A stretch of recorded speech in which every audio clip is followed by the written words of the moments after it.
ദൈവതിരുനാമത്തിന് മഹത്വമുണ്ടാകട്ടെ. ദൈവം നമുക്ക് നൽകുന്ന ചില മുന്നറിയിപ്പുകളെ നമ്മൾ അവഗണിച്ചുകൊണ്ട് മുൻപോട്ട് പോകാനായിട്ട് പാടില്ല.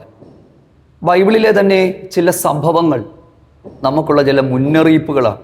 പല സമയത്തും ദൈവത്തെ ആശ്രയിച്ചും ദൈവത്തോട് ചേർന്ന് നടന്നും ഒക്കെ നമുക്ക് ലഭിക്കുന്ന ചില ദൈവാനുഗ്രഹങ്ങൾ നഷ്ടപ്പെട്ടു പോകുന്നതിൻ്റെ കാരണം തന്നെ നമ്മുടെ ജീവിതത്തിൽ മാനസാന്തരത്തിൽ നിലനിൽക്കാത്തത് കൊണ്ടും മാനസാന്തരം നഷ്ടപ്പെട്ടു പോകുന്നത് കൊണ്ടുമാണ്. വിശുദ്ധ വേദപുസ്തകത്തിലെ 12 ചെറിയ പ്രവാചകന്മാരിൽ 2 പ്രവാചകന്മാരുടെ പുസ്തകങ്ങൾ, യോനയുടെ പുസ്തകവും പ്രവാചകനായ നഹൂമിൻ്റെ പുസ്തകവും, ഈ 2 പുസ്തകങ്ങളെ ആധാരമാക്കി ഒരു സംഭവം ഞാൻ നിങ്ങളുമായിട്ട് പങ്കുവെക്കുവാനായിട്ട് ആഗ്രഹിക്കുക. ഇത് നമ്മളെ പഠിപ്പിക്കുന്ന ചില ഗൗരവമായ പാഠങ്ങളുണ്ട്. അതാണ് ഞാൻ കുറച്ച് മുമ്പ് പറഞ്ഞത്. ചില സംഭവങ്ങൾ അതിനെ വെറും കഥയാക്കി നമ്മൾ കേൾക്കാതെ നമുക്കുള്ള ചില മുന്നറിയിപ്പുകളാണ്, മാർഗനിർദ്ദേശങ്ങളാണ്. വളരെ ശ്രദ്ധാപൂർവം നിങ്ങളതൊന്ന് ശ്രദ്ധിച്ചാട്ടെ. ഇന്ന് സഭകളിലും ദൈവവചനം പഠിപ്പിക്കുന്നവരുമൊക്കെ പല സമയങ്ങളിലും ശ്രദ്ധിക്കാതെ പോകുന്ന ഒരു കാര്യമാണ് മാനസാന്തരത്തിൽ തുടർന്നു പോകുന്നതിൻ്റെ ആവശ്യകത. നീ മാനസാന്തരപ്പെട്ടതാണോ? ആണ്. ആളുകൾ പണ്ട് ഞാൻ മാനസാന്തരപ്പെട്ടതാണ്, പണ്ട് ആ ഒരു ഡേറ്റ് പോലും കൃത്യമായിട്ട് ഓർക്കുന്ന ആളുകളുണ്ട്. രക്ഷിക്കപ്പെട്ട നാൾ, മാനസാന്തരപ്പെട്ട നാൾ, സ്നാനപ്പെട്ട നാൾ, അങ്ങനെ ഓരോ ഡേറ്റുകൾ ഓരോരുത്തർ കുറിച്ച് വെക്കാറുണ്ട്. പക്ഷേ ഈ ഒരു ദിവസത്തേക്കാൾ മാനസാന്തരം നിലനിർത്തിക്കൊണ്ട് പോകണം. നിലനിർത്തിക്കൊണ്ട് പോയില്ലെങ്കിൽ സംഭവിക്കുന്നത് നമുക്ക് ലഭിച്ച ചില ദൈവിക വിടുതലുകൾ അല്ലെങ്കിൽ ദൈവം നമുക്ക് നൽകി തന്ന ചില ദൈവാനുഗ്രഹങ്ങൾ നഷ്ടപ്പെട്ടു പോകാനായിട്ടുള്ള സാധ്യതയുണ്ട്. അതും എങ്ങനെയാണെന്നുള്ളത് ഞാൻ ഈ സന്ദേശത്തോട് ചേർത്ത് പറയാം. കാരണം ഈ ഒരു മാനസാന്തരം നഷ്ടപ്പെട്ടാലുള്ള അവസ്ഥ എങ്ങനെയുള്ളതാണ് എന്നുള്ളതുമായിട്ട് ബന്ധപ്പെട്ട് ഞാൻ ഈ പറഞ്ഞ കാര്യങ്ങളും വളരെ പ്രധാനപ്പെട്ടൊരു കാര്യമാണ്. പ്രവാചകനായ യോന, അദ്ദേഹം നിനവെ എന്ന് പറയുന്ന ഒരു പട്ടണം, ആ പട്ടണത്തിലേക്കാണല്ലോ അദ്ദേഹം പോയതും ശുശ്രൂഷിച്ചതും. നിനവയിലെ ജനങ്ങൾ അദ്ദേഹത്തിൻ്റെ ദൈവോചന ഘോഷണത്തിങ്കിൽ, മാനസാന്തരത്തിൻ്റെ ദൂതിങ്കിൽ അവർ മാനസാന്തരപ്പെട്ടു. അവരുപവസിച്ചു, അവർ പ്രവർത്തികളാൽ മാനസാന്തരപ്പെട്ടു എന്ന് ദൈവത്തിന് ബോധ്യമായി. ഈ നിനവെ എന്ന് പറയുന്ന പട്ടണം പുരാതന കാലത്തെ അശൂറിൻ്റെ തലസ്ഥാനമായിരുന്നു. പക്ഷെ ഇന്ന് നമ്മൾ സംസാരിക്കാനായിട്ട് പോകുന്നൊരു വിഷയം അതല്ല. യോന പ്രവാചകൻ്റെ പുസ്തകം എഴുതി കഴിഞ്ഞതിന് ശേഷം ഏകദേശം 100 വർഷം കഴിഞ്ഞ് മറ്റൊരു പ്രധാനപ്പെട്ട സംഭവം ഉണ്ടായി. ആ സംഭവം എന്ന് പറയുന്നത് നിനവെ പട്ടണത്തെ ദൈവം നശിപ്പിച്ചു. അതായത് ഒരിക്കൽ മാനസാന്തരപ്പെട്ട് ദൈവം കരുണ കാണിച്ച നിനവെ പട്ടണത്തെ ഏകദേശം 100 കൊല്ലം കഴിഞ്ഞപ്പോൾ ദൈവം നശിപ്പിച്ചു. അതാണ് നമ്മുടെ ഇന്നത്തെ ഈ ഒരു ദൈവവചന സന്ദേശത്തിൻ്റെ പ്രധാനപ്പെട്ട വിഷയം. അത് എന്തുകൊണ്ടാണ്? അതിൻ്റെ കാരണങ്ങളിലൊന്ന് മാനസാന്തരം നഷ്ടപ്പെട്ടു പോയതാണ്. എന്തായിരുന്നു നിനവെ എന്ന് പറയുന്ന പട്ടണത്തിൻ്റെ പാപം? എവിടെയാണ് അവരുടെ മാനസാന്തരം നഷ്ടപ്പെട്ടത്? അതുകൊണ്ട് ദൈവം എന്താണ് ചെയ്തത്? നിനവയുടെ പാപത്തെക്കുറിച്ച് പഠിക്കുമ്പോൾ പുരാതന കാലത്തെ ഈ പട്ടണങ്ങളിൽ നിനവെ എന്ന് പറയുന്ന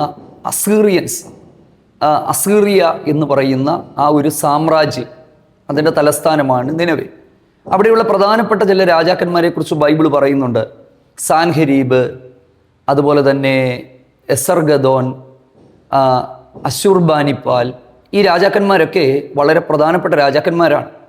അവരെല്ലാവരും ഭരിച്ച് നിനവെ ആ ഒരു കാലഘട്ടത്തിലെ ഏറ്റവും ശക്തമായ ഒരു സാമ്രാജ്യമായിരുന്നു. ബാബിലോൺ സാമ്രാജ്യത്തിന് മുമ്പ് അസീറിയൻസ് എന്ന് പറയുന്ന ഈ അസീറിയ, അവർ വളരെ ശക്തമായൊരു സാമ്രാജ്യമായിരുന്നു.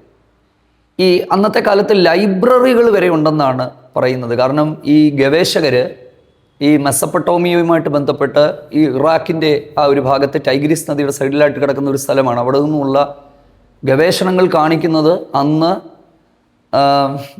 അവിടെ ലൈബ്രറി ഉണ്ടായിരുന്നു. ഈ അശൂർ ബാനിപ്പാലിൻ്റെയൊക്കെ കാലങ്ങളിൽ 300ഓളം ഫലകങ്ങളിൽ ചരിത്രങ്ങൾ രേഖപ്പെടുത്തിയിരുന്ന ലൈബ്രറി ഉണ്ടായിരുന്നു. അപ്പോൾ നമുക്ക് ചിന്തിക്കാം, സ്വാഭാവികമായിട്ട് ചിന്തിക്കാം, ആ പട്ടണം എങ്ങനെയുള്ളൊരു പട്ടണമായിരുന്നു എന്നുള്ളത്.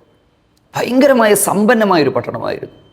അതുമാത്രമല്ല, ഈ നിനവെ പട്ടണം എന്ന് പറയുന്നത് ഒരു സംരക്ഷിത നഗരമായിരുന്നു.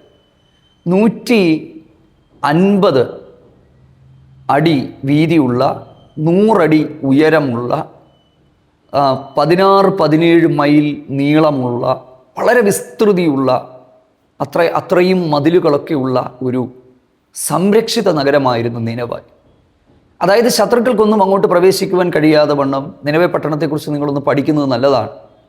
പക്ഷെ അവിടുത്തെ പ്രധാന പ്രശ്നങ്ങളിലൊന്ന് രക്തപാതവും അതുപോലെ തന്നെ വിഗ്രഹാരാധനയും ധാർമ്മികമായ അധപ്പതനവും ദുഷ്ടതകളുമെല്ലാം നിറഞ്ഞു നിന്നൊരു പട്ടണമായിരുന്നു ആ ഒരു പട്ടണം. അപ്പം ഈ നിനവേക്കാരെക്കുറിച്ച് പറയുന്നത്, ഇവർ ശത്രുക്കളെ കീഴടക്കിയാൽ ആ കീഴ്പ്പെടുത്തിയവരെ അവർ വളരെ മോശമായ രീതിയിലായിരുന്നു കൈകാര്യം ചെയ്തുകൊണ്ടിരുന്നത്. ഭയങ്കര മനസാക്ഷിക്ക് നിരക്കാത്ത നിലയിൽ അവരെ ഉപദ്രവിക്കുമായിരുന്നു എന്നാണ് പറയുന്നത്. അങ്ങനെ ഒരു സ്വഭാവമുള്ളവരായിരുന്നു ഈ അസീറിയൻസ് എന്ന് പറയുന്നത്. അങ്ങനെയാണ് ചരിത്രങ്ങൾ പറയുന്നത്. അപ്പം അങ്ങനെ ഒരു പട്ടണത്തിലാണ് ശരിക്കും ഈ യോന പ്രവാചകൻ പോയി പ്രവചിച്ചത്. യോനയുടെ പ്രസംഗം കേട്ട് അവർ മാനസാന്തരപ്പെട്ടു. നിനവയുടെ രാജാവ് പോലും നമുക്കറിയാം രട്ടിലും വെണ്ണീറിലും ഇരുന്ന് സിംഹാസനത്തിൽ നിന്ന് താഴെ ഇറങ്ങി രാജവസ്ത്രമൊക്കെ ഊരി മാറ്റി ഉപവസിച്ചു. അവരുടെ ഉപവാസത്തെ ദൈവം അംഗീകരിച്ചു. വരുത്തുമെന്ന് പറഞ്ഞ ന്യായവിധി ദൈവം വരുത്താതെ അനുദപിച്ചു. നമ്മുടെ തിരുവചന സന്ദേശത്തിൻ്റെ വളരെ പ്രധാനപ്പെട്ട ഭാഗത്തിലേക്ക് വരുമ്പോൾ ഈ ഒരു മാനസാന്തരം അവർക്ക് നിലനിർത്താൻ കഴിഞ്ഞില്ല. അതിൻ്റെ തെളിവാണ് നഹൂം പ്രവാചകൻ്റെ പുസ്തകം.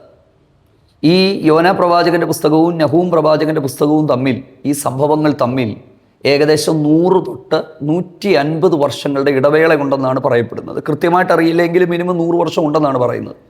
അതായത് ഈ നഹൂം പ്രവാചകൻ്റെ പുസ്തകത്തിൽ ഒരു വാക്യമുണ്ട്, 1-ാം അധ്യായത്തിൻ്റെ 8-ാമത്തെ വാക്യം. ആ വാക്യം ഇങ്ങനെയാണ്: എന്നാൽ കവിഞ്ഞൊഴുകുന്നൊരു പ്രവാഹം കൊണ്ട് അവൻ അതിൻ്റെ സ്ഥലത്തിന് മുടിവ് വരുത്തും. ഈ പ്രവചനം പ്രവചിച്ചതിന് ശേഷം, അതായത് യോനായുടെ പ്രസംഗം കേട്ട് നിനവെ പട്ടണം മാനസാന്തരപ്പെട്ട് യഥാസ്ഥാനപ്പെട്ട് ദൈവസന്നിധിയിലേക്ക് വന്നതിന് ശേഷം 100 കൊല്ലം കഴിഞ്ഞപ്പോൾ അവർ വീണ്ടും പഴയ സ്വഭാവത്തിലേക്ക് മടങ്ങിപ്പോയി. ഒരുപക്ഷെ ദൈവത്തിൻ്റെ വഴിയിൽ നടന്ന കാലങ്ങൾ മറന്നുപോയി, വിസ്മരിച്ചു. സൗകര്യങ്ങളും പ്രതാപവും ഒക്കെ വർദ്ധിച്ചപ്പോൾ വന്ന വഴികൾ മറന്നു. അവർ പഴയ മ്ലേച്ഛതകളിലേക്കും ദുഷ്ടതയിലേക്കും ദുർനടപ്പിലേക്കും ഒക്കെ പോയി. സാമ്പത്തികമായിട്ട് അവർ മുമ്പോട്ട് പോയി. കാരണം ഈ എസർഹദോൻ അതുപോലെ തന്നെ ഈ സാൻഹരീബ്, അവരുടെ ഭരണകാലം എന്ന് പറയുന്നത് ഏറ്റവും എല്ലാവരും അറിയപ്പെടുന്ന, അല്ലെങ്കിൽ ആ അസീറിയൻസിൻ്റെ പ്രതാപകാലമായിരുന്നു. അതുകൊണ്ട് തന്നെ ധാരാളം സമ്പത്തുമെല്ലാം വന്നപ്പോൾ പണ്ട് ദൈവം നടത്തിയ വഴികളെക്കുറിച്ച് മറന്നു. യോനയുടെ പ്രസംഗം മറന്നിട്ടുണ്ടാകാം, ആ ഒരു കാലം കഴിഞ്ഞിട്ടുണ്ടാകാം. പിന്നീട് അവർ പഴയതിലേക്ക് പോയപ്പോൾ ദൈവം വീണ്ടും വാണിംഗ് കൊടുത്തു എന്ന് മാത്രമല്ല, ആ പട്ടണത്തെ ദൈവം നശിപ്പിച്ചു എന്നാണ് ചരിത്രം പറയുന്നത്. അതാണ് ഞാൻ പറഞ്ഞത്, ചരിത്രത്തിൽ നിന്നുള്ള ചില സംഭവങ്ങൾ നമുക്കുള്ള ചില മുന്നറിയിപ്പുകളാണ്. എന്താണ് ആ സംഭവം എന്നൂടെ പറയാതിരിക്കാൻ പറ്റില്ല. നഹൂമിൻ്റെ പുസ്തകത്തിലെ 1-ാം അധ്യായത്തിൻ്റെ 8-ാമത്തെ വാക്യം, കവിഞ്ഞൊഴുകുന്ന ഒരു പ്രവാഹം കൊണ്ട് ഞാൻ ആ സ്ഥലത്തിന് മുടിവ് വരുത്തും. യൂഫ്രട്ടീസ്, ആ ടൈഗ്രീസ്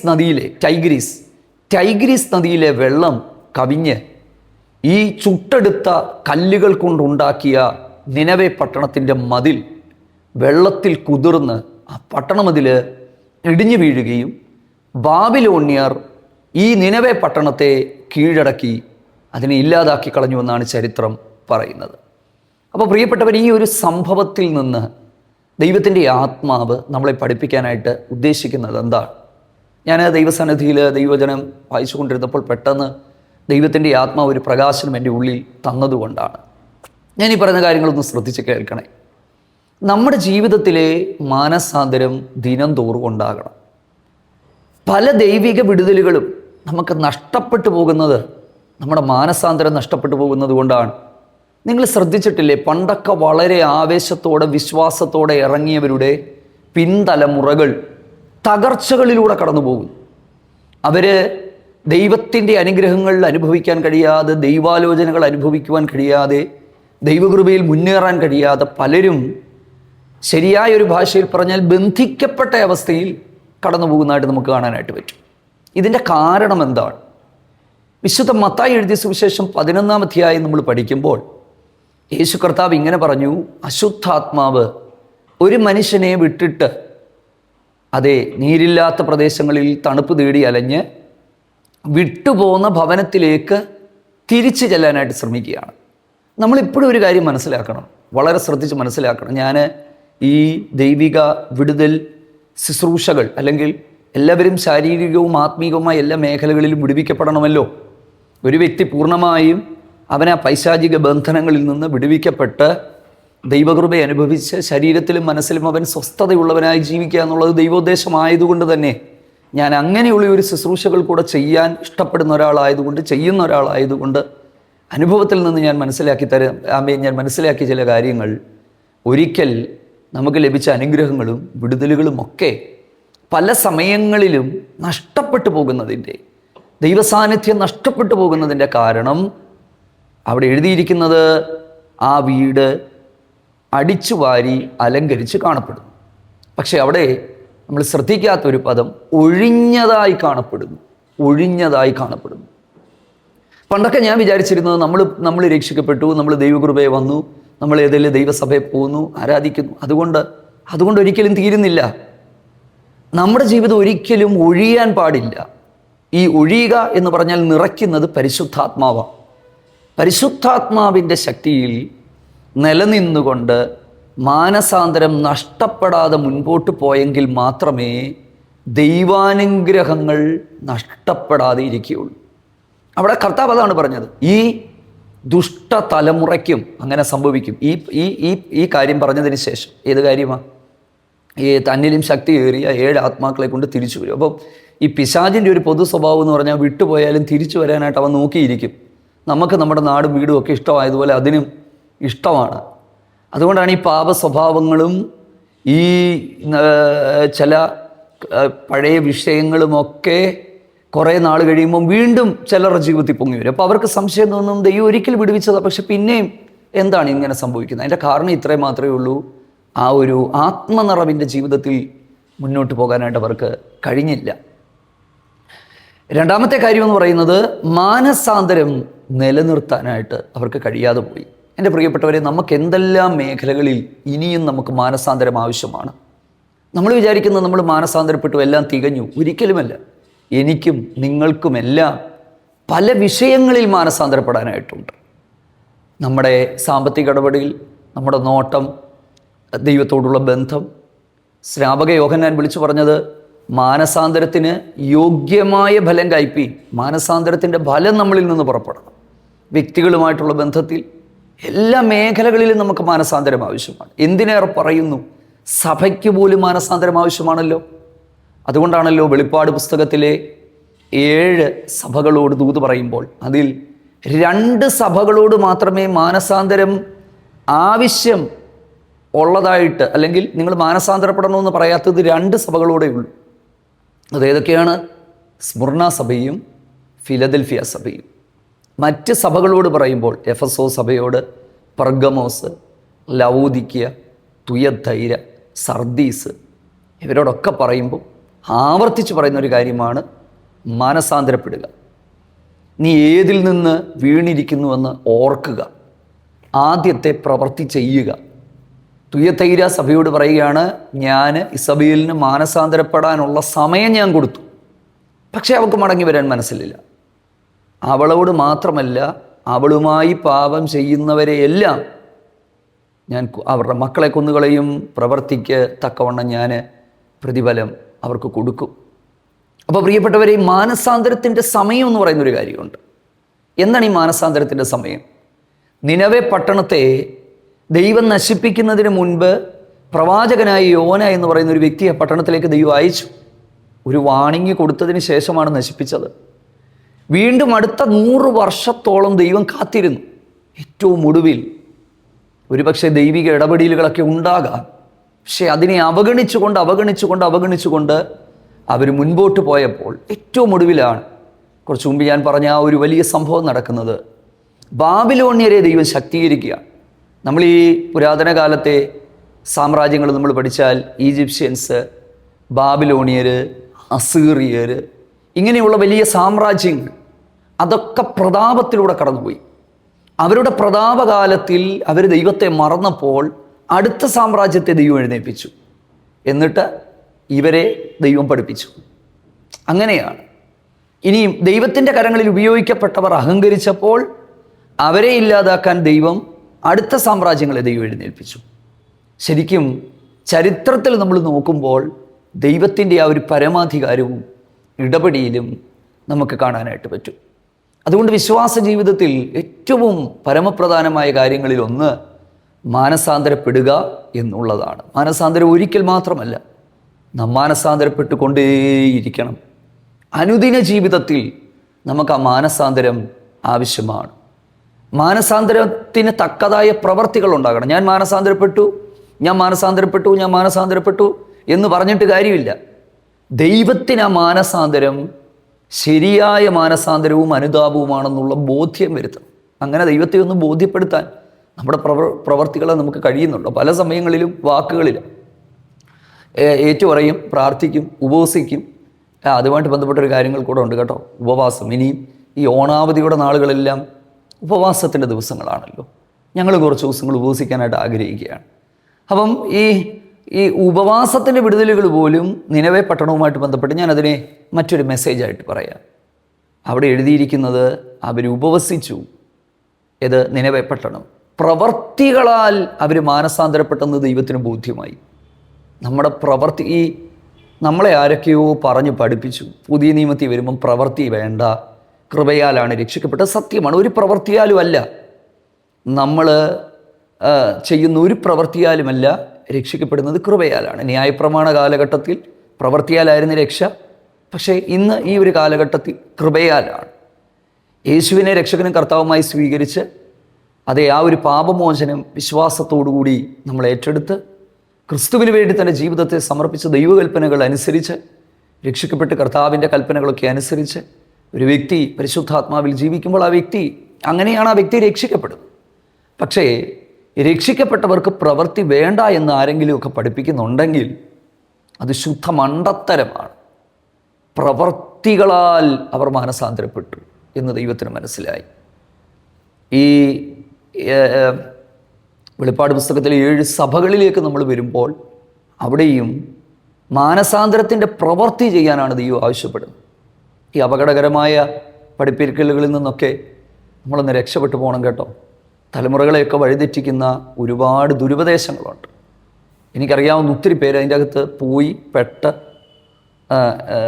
ഈ ദൈവത്തിൻ്റെ കൃപയെ പാപം ചെയ്യാനുള്ള ലൈസൻസാക്കി ദൈവം വെറുതെ സ്നേഹവാനാണെന്ന് മാത്രം പറഞ്ഞ് എന്ത് ചെയ്യാതാലും ദൈവം ക്ഷമിക്കുമെന്ന് പറഞ്ഞ് തോന്നുന്ന വണ്ണം ജീവിച്ച് കാണുന്നതെല്ലാം ആസ്വദിക്കാനും അനുഭവിക്കാനുള്ളതാണ്, അത് നിൻ്റെ അകത്തെ മനുഷ്യനെ ബാധിക്കത്തില്ല, നിൻ്റെ ശരീരത്തെ ബാധിക്കത്തുള്ളെന്ന് പറഞ്ഞ് കപടതയിൽ ജനത്തെ വഞ്ചിച്ച് വചനം പഠിക്കാതെ അതൊക്കെ കേട്ട് പഠിച്ചു പോയി ഭയങ്കര കുഴിയിലകപ്പെട്ട ആളുകളെ എനിക്കറിയാം.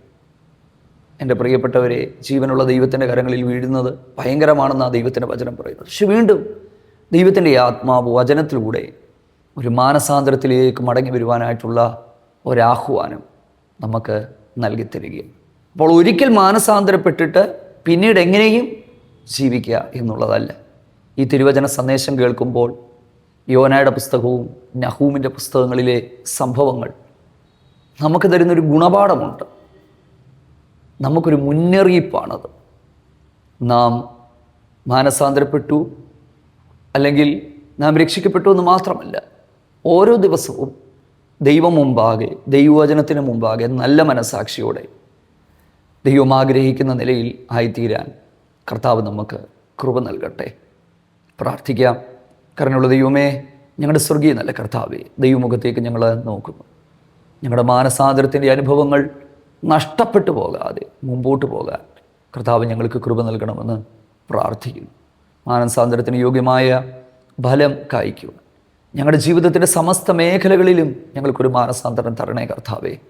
ദൈവമേ, ഞങ്ങളുടെ വാക്കിൽ, ഞങ്ങളുടെ നോട്ടത്തിൽ, ഞങ്ങളുടെ ചിന്തയിൽ, ഞങ്ങളുടെ ഹൃദയവിചാരങ്ങളിൽ, എല്ലാത്തിലും ദൈവം ആഗ്രഹിക്കുന്ന നിലയിലുള്ള ഒരനുതാപം, മാനസാന്തരം ദൈവം ഞങ്ങൾക്ക് തന്ന് മുമ്പോട്ട് പോകുവാൻ, ആ നിത്യതയ്ക്ക് ഓഹരിക്കാരാകുവാൻ കൃപ നൽകണം. ഈ ദൈവജന സന്ദേശം കേൾക്കുന്ന ഓരോ പ്രിയപ്പെട്ടവരെയും ഞങ്ങളുടെ കരങ്ങളിലേക്ക് ഏൽപ്പിക്കുന്ന കർത്താവേ, അവരെ അനുഗ്രഹിക്കുന്നു. വരവിനായിട്ടൊരുക്കണം. പ്രാർത്ഥന എടുത്തുകൊണ്ട് സ്തോത്രം. യേശു ക്രിസ്തുവിൻ നാമത്തിൽ തന്നെ ആമേൻ. God bless you. ദൈവം നിങ്ങളെല്ലാവരെയും ധാരാളമായിട്ട് സഹായിക്കട്ടെ.